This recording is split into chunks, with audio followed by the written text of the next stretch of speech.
Every Shakespeare tragedy you have ever read, every weeping Greek chorus, every doomed hero stumbling toward death on a stage, all of it traces back to the same two ancient Greek words. Tragos, oide, goat, song. Tragedy literally means goat song, and the reason why tells us something genuinely strange about where Western literature came from. To understand this, you have to picture Athens around the 6th century BCE. The city is not yet the philosophical powerhouse we think of today. It is a place defined by religious festivals, agricultural cycles, and the worship of a god named Dionysus, the deity of wine, fertility, ecstasy, and transformation. Dionysus was not a tidy, respectable god. His festivals, called Dionysia, were loud, intoxicating, deliberately destabilizing events. People wore masks. Choruses of men dressed as satyrs, those half-human, half-goat creatures, performed ritual songs and dances. Goats were central to the iconography and to the sacrificial practice of these ceremonies. They were sacrificed on altars, they were sung about, they were worn as costumes. The animal was not incidental, it was the entire point. This is the world from which tragedy was born, not from quiet reflection, but from something much wilder and more physical than we tend to imagine when we think about dramatic literature. Origin story. The word itself travels a long road before it reaches English. The earliest recorded use in English appears around 1500, but the concept arrived earlier, around the late 1300s, through Old French. The Old French word tragedy came from the Latin tragedia, which the Romans borrowed directly from the Greek tragodia, and that Greek word is where things get genuinely interesting. Tragodia breaks into two pieces. The second half is simple. Odia, from oide, meaning song. The first half, tragos, means goat. So, at its most literal, you are looking at goat song. But the deeper etymological question is why goats were so important in the first place. The scholar Robert Beekes, one of the foremost authorities on ancient Greek etymology, argued that tragos itself is an agent noun derived from the Greek verb tragein, meaning to gnaw or to eat.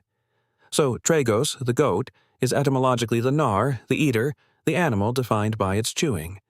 This is not unusual in ancient languages.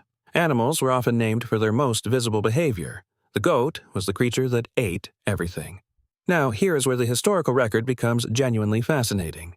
The Athenian statesman Thespis is credited by ancient sources including Aristotle with being one of the earliest individual performers to step out from a chorus and speak as a distinct character. This is said to have happened around 534 BCE, at the city Dionysia festival in Athens, under the patronage of the tyrant Pisistratos, who deliberately expanded and formalized the Dionysian festivals as a way of building civic identity. Thespis, whose name gives us the word thespian, performed at a competition that Pisistratos established as a formal state event. This is critical.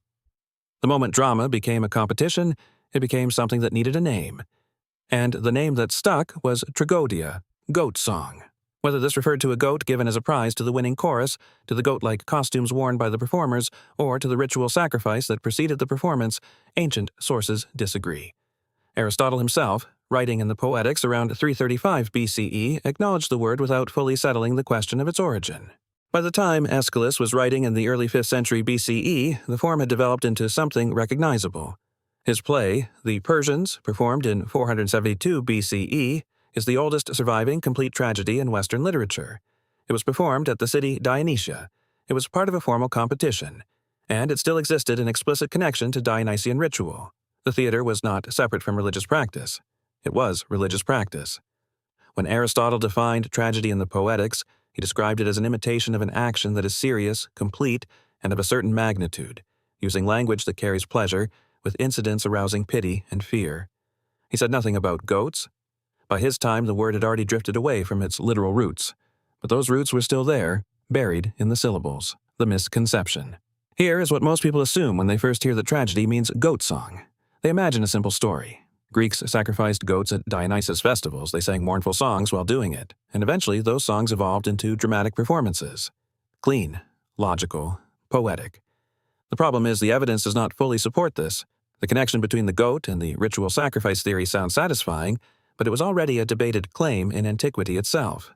Some ancient scholars suggested tragos referred not to the animal, but to a specific type of grain, triticum spelta, which was also called tragos in Greek, possibly because goats ate it. Others suggested the word came from a specific village called Trago. The honest answer, as Beekes and other modern scholars acknowledge, is that we do not have certainty.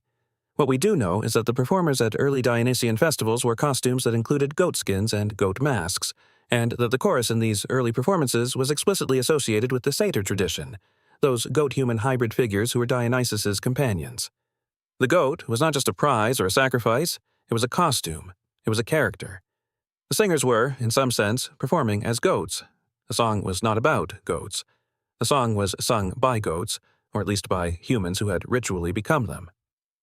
Modern echoes. The goat connection surfaces in places you would not expect. In modern English, when someone calls another person the goat, they mean greatest of all time, but the theatrical resonance is genuinely strange given the history. More directly, the word tragedy itself has drifted in modern usage toward describing any bad event at all. A car accident is a tragedy, a sports loss is a tragedy. This is a significant departure from the formal literary meaning. The original Greek form required specific elements, a serious subject, formal, elevated language, and a resolution that brought the audience to something Aristotle called catharsis, an emotional purging through pity and fear. This was not just about sad things happening, it was a structured, almost therapeutic ritual form. When we call a minor inconvenience a tragedy, we are using a word that once described the highest and most formal artistic engagement a civilization had with its own mortality, and we have eroded it down to a casual synonym for unfortunate. Deeper connections. The family of words connected to tragedy reveals how interconnected the ancient Greek creative vocabulary was. The word ode, which lives in the second half of tragodia, also gives us comedy. Commodia in Greek comes from komos, a revel or processional celebration, plus ode. Comedy is literally revel song, tragedy is goat song. These two forms that have defined Western dramatic tradition for 2,500 years are both named after the musical performances at Dionysian festivals. The verb tragein, to gnaw, connects to other Greek words for eating and consumption. The goat, as eater, as consumer, as the animal that destroys and transforms vegetation, carries an interesting metaphorical weight when you think about what tragedy as a form actually does. It consumes its protagonists. It devours its heroes. Oedipus, Agamemnon, Hamlet, Macbeth, all of them are consumed by forces they cannot fully control or comprehend. The word passed through Latin into every major European language carrying the same structure.